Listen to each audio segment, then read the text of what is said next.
Bonjour à tous, c'est Fred, j'espère que vous allez bien. Je suis ravi de vous retrouver aujourd'hui pour la première partie et le début de notre saison avec l'US Concarneau. On va donc regarder ensemble quels sont les résultats qu'on a obtenus jusqu'à fin octobre. Ensuite, on fera un petit point sur le classement et également un point sur les performances individuelles de nos différents joueurs. Pour les matchs amicaux, comme à mon habitude et comme on fait régulièrement sur FM, j'ai programmé des matchs largement à notre portée contre des équipes de réputation largement inférieures pour pouvoir améliorer la connaissance tactique et la cohésion d'équipe. Contre le deuxième 11, eh bien, on s'impose assez facilement 2 buts à 0. Contre le SC Saint-Laurent, on s'impose 4-1 et ensuite on monte en puissance contre Matra avec une victoire 12-0. Victoire 8-1 contre le SC Lanaudière. Et enfin, match que je n'ai pas pu modifier ni décaler contre le FC Lorient. Match nul depuis partout. Résultat très intéressant à l'orée du début de la saison, puisqu'on joue contre une équipe de Ligue 1 et on fait une performance honorable pour le dernier match de préparation. Et d'ailleurs, pour le premier match à domicile, on recevait l'équipe du SC Bastia. Les Corses se sont déplacés en Bretagne et le résultat est assez étonnant pour ma part. Je ne m'attendais pas à une victoire aussi nette puisqu'on s'impose 3 buts à 0, des buts de Matondo par un doublé et un but de 5-1. À noter que notre buteur, entre guillemets, vedette bas, s'était blessé longuement et j'ai donc dû décider de mettre Matondo en tant que titulaire et il m'a donné raison puisqu'il a inscrit un magnifique doublé dans cette rencontre.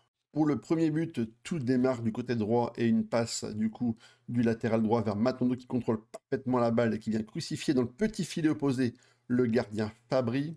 Ensuite, sur une passe magnifique du pivot, Oko vient trouver en profondeur Matondo qui réalise un contrôle absolument génial, une frappe en force au premier poteau. Et en toute fin de match, c'est notre joueur 5-1 qui vient d'un coup franc magnifique, poteau rentrant, parachever la victoire. Déplacement ensuite plutôt délicat contre Bordeaux à l'extérieur, à la Matmut Atlantique. Match nul 0 partout. Un match pour lequel on a été dominé, mais en termes d'occasion, on a fait jeu égal avec l'équipe bordelaise. On prend un bon point à l'extérieur et c'était extrêmement intéressant pour la suite. Contre Caen, du coup, à domicile, on réalise là encore une performance honorable contre une équipe qui est quand même armée pour jouer peut-être la montée, mais qui est surtout une équipe qui a beaucoup d'expérience. On prend un nombre de cartons jaunes et un carton rouge incroyable dans ce match, on a fait un match d'une intensité absolument folle avec beaucoup d'agressivité, et c'est ce qu'il fallait pour pouvoir contenir les assauts des joueurs canets.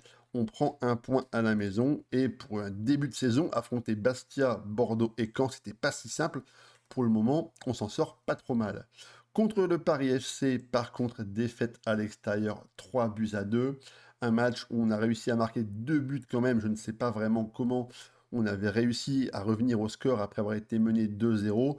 On prend un but par Kebal en toute fin de rencontre. On a un peu de regret, mais on a quand même mérité notre défaite sur ce match-là. Il aurait fallu réussir à obtenir une victoire pour enrayer un peu cette spirale un peu négative de match nul et cette défaite. Malheureusement, contre Annecy, on ne peut pas faire mieux qu'un match nul. Un match pour lequel les deux équipes ont fait jeu égal. On prend un but par Testu en tout début de rencontre au quart d'heure de jeu. Et on vient marquer un but par Brian Pelé peu après l'heure de jeu. On est donc cueilli à froid par un centre de corner qui vient trouver au deuxième poteau Testu qui fait une très belle tête piquée. Brian Pelé va ensuite égaliser, mais n'oublions pas qu'en fin de match, il a loupé également un penalty qu'on aurait pu s'imposer. C'était extrêmement frustrant, mais le point du match nul était quand même un bon résultat. Comme j'avais eu un creux environ d'une quinzaine de jours, j'en ai profité pour placer 2 matchs amicaux pour permettre aux joueurs de tourner un peu et d'apporter un peu de temps de jeu à ceux qui ne jouent pas et d'apporter un peu de connaissances tactiques et d'expérience à l'équipe. On fait donc 2 bons résultats en match amical et j'avais coché sur le calendrier le match contre Quevilly, un match que je pensais abordable et un match jouable. Malheureusement, c'est tout l'inverse qui s'est passé puisqu'on a perdu 3 buts à 1 contre une très bonne équipe de Quevilly qui a pris le jeu à son compte, qui a été excellente et qui était beaucoup plus dangereuse. On prend une véritable leçon de football du côté de Rouen. Et du coup, on repart un peu la queue entre les jambes avec derrière un déplacement contre Saint-Etienne qu'on a parfaitement négocié. Pourtant, je n'ai touché absolument à rien au niveau tactique, mais les joueurs ont été absolument fabuleux. Et on va voir tout de suite le résumé du match en images. Le match est pourtant bien parti, puisque c'est un but contre son camp que va nous offrir les Verts sur une frappe de Barès, frappe détournée, et ça finit au fond des buts. Ensuite, il me semble que c'est notre joueur, notre pivot Oko, qui va inscrire le but du 2-0, bien lancé en profondeur. Il va pouvoir... Ah non, il repique et il centre pour Barr qui fait un plat du pied parfait au ras du poteau de Gauthier Larsonneur. En deuxième mi-temps, on poursuit nos offensives et c'est Gbo qui fait un centre parfait pour la tête d'Oko Larsonneur qui est mal placé et ça fait 3-0. Et en toute fin de match, le joueur maltais des Verts Cardona va venir réduire le score pour les joueurs isérois. D'ailleurs, ce bon succès contre les Verts, on se déplaçait à Valenciennes dans le 59 pour affronter du coup l'équipe des Rouges et Blancs au stade du Hainaut. On fait match nul 0 partout, un match pour lequel on a été relativement dangereux. On a eu 3 occasions franches, malheureusement, un manque de réalisme offensif ne nous a pas permis de marquer des buts et de repartir avec les 3 points. Et à la maison, du coup, non, à l'extérieur, pardon, on refait un match à l'extérieur contre Angers. Victoire 2-1 contre le SCO, donc très très grosse performance collective. Alors on voit toujours en termes de cartons, on prend beaucoup de cartons, mais c'est le jeu qui est comme ça. On demande aux joueurs de s'engager plus, aussi bien dans le plan individuel que collectif. Du coup, ils vont vraiment en contact. C'est parfois un peu embêtant pour la rotation, mais l'intensité, c'est ce qu'il faut. On joue des finales quasiment à chaque match, donc il faut vraiment apporter un travail physique extrêmement important. En termes d'XG, on a été largement devant. Ils ont bien été aidés par leur gardien qui a fait une prestation remarquable, ce qui finit à 6-8 sur nos 5 tirs cadrés. Et ensuite, du coup, on jouait à domicile contre Dunkerque, victoire 3-1 à la maison, qui nous permet de lancer vraiment une dynamique sans défaite, hein. C'était extrêmement important. Match amical pour pouvoir faire tourner un peu l'effectif comme d'habitude. Victoire ensuite à l'extérieur contre 3-2, un doublé de bas et un but de bâton de dos. On va toujours voir les buts ici parce qu'on a été quand même largement dominé, mais on a été criant de réalisme sur le plan offensif.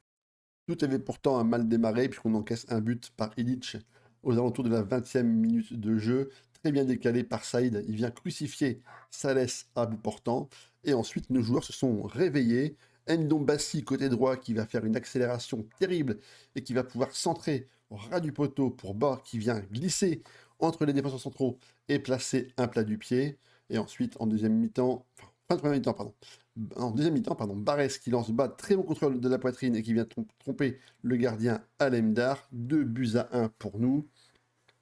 Récupération toujours au milieu de terrain avec beaucoup d'intensité de Barès qui transmet à Matondo, qui se présente seul face au gardien. Un enroulé parfait en pleine lucarne. Et en toute fin de rencontre, c'est l'ancien joueur lillois Nicolas Depréville qui vient inscrire un coup franc absolument remarquable. Et dernier match pour ce mois d'octobre contre l'équipe d'Ajaccio. Décidément, les Corses nous réussissent pour l'instant, puisqu'on s'impose 1-0. Victoire à la maison, victoire très importante, hein, puisqu'on a été très très solide dans cette rencontre. On a eu les meilleures occasions, on a marqué un but par Bas qui a remplacé Oko qui était blessé. On prend donc 3 points extrêmement importants, ce qui nous fait déjà, comptablement, un nombre de victoires de match nuls plutôt cohérent. On va maintenant voir au classement où est-ce qu'on se situe pour cette première partie de saison. Au classement, eh bien, c'est un peu, pour l'instant, une saison, pas de rêve, mais une saison absolument incroyable, puisqu'on est cinquième avec déjà 22 points et on caracole en tête, hein. Pour l'instant, on est avec les meilleures équipes, hein, Auxerre, Guingamp, Amiens, qui trustent les 3 premières places.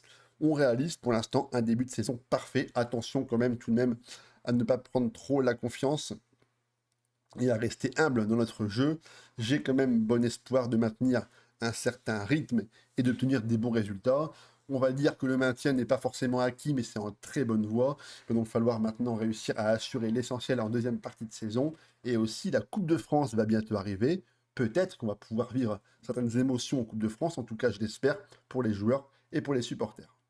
Au niveau des buteurs au club, eh bien, Isaac Matondo est à 5 buts et Bas est à 4 buts. Ça, c'est la rotation. Je fais souvent alterner en fait les deux parce que comme ils jouent vraiment en profondeur, ils ont vraiment un jeu extrêmement intense, ils sont très fatigués. Du coup, je fais souvent tourner durant les matchs avec Matondo qui a quand même pris une place de titulaire à part entière puisque ses débuts ont été très prometteurs et que du coup, je ne peux pas le mettre sur le banc. Donc, c'est un très très bon résultat. Et en termes de passes décisives, c'est notre buteur pivot, Oko, qui est à 4 passes décisives. Gabriel Barès, le meneur de jeu avancé qui décroche, qui vient transmettre le jeu offensif, est à 3 passes D. Et notre latéral droit, Alex Georgen, est déjà à 2 passes décisives grâce à 2 très très très bons centres. Pour le moment, les dirigeants et les supporters sont absolument ravis des performances de l'équipe en championnat. On est apparemment intouchable et les supporters ne peuvent pas être plus heureux avec ce qu'on leur offre comme spectacle. J'ai hâte de continuer la saison et de faire vibrer les dirigeants, les supporters et vous qui suivez forcément notre saison. La vidéo est maintenant terminée, j'espère qu'elle vous a plu. J'ai hâte de continuer pour voir quels sont les résultats qu'on va obtenir pour cette deuxième partie de saison. N'oubliez pas, bien sûr, avec le petit pouce, de liker la vidéo, de commenter, de partager, c'est hyper important pour moi. Je vous retrouve à bientôt, je vous dis à ciao les gars.